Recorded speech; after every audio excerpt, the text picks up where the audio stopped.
What we have here today is a old style General Electric thermomagnetic circuit breaker. Mounted on top is an electrical motor operator.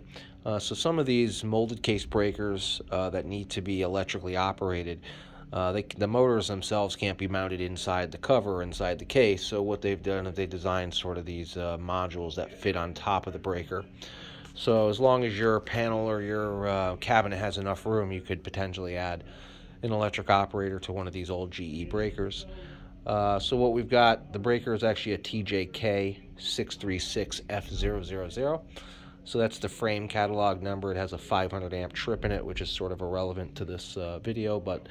And the motor itself, this gray box here, is TJK MOMA1, and the A1 is just clarifying that it's 120 volts.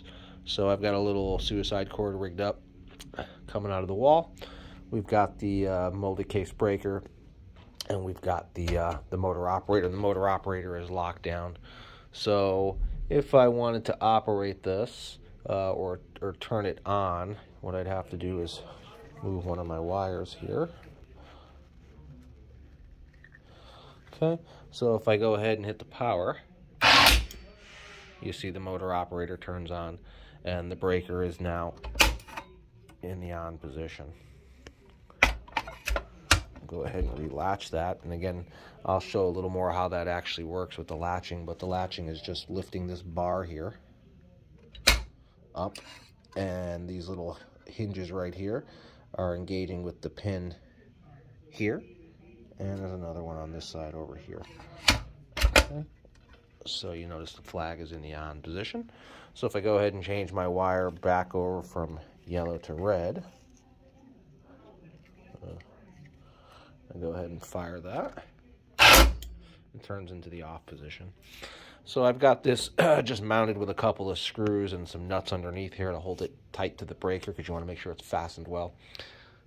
One of the common issues is when you first mount this motor operator, getting the toggle of the breaker, the little knob that sticks out of the breaker, and getting it engaged with the actual mechanism.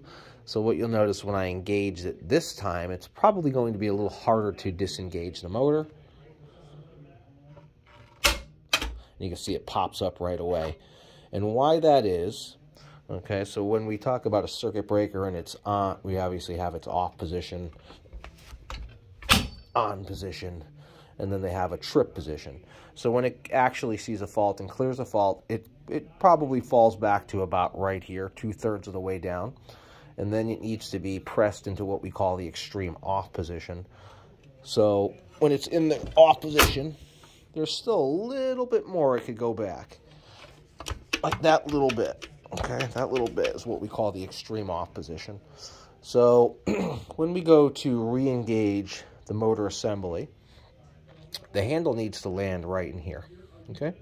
So what you'll notice is when we go ahead and try to do that, it feels like something's not lining up. And you would be correct. I don't know if you can see in there. Let's get a little looky. But that motor, so you can just see it's actually hitting that top roller. So what we do, and if you're unclear, there will be a little bit of a diagram here, and you can see the screwdriver going into the little slot there. And we're going to do that by taking our flat blade screwdriver, and there's a little screw right here, and that's what we're going to engage. And if we go ahead and give that a turn, I don't know if you can tell, but it dropped down just a little bit. So that should give us the clearance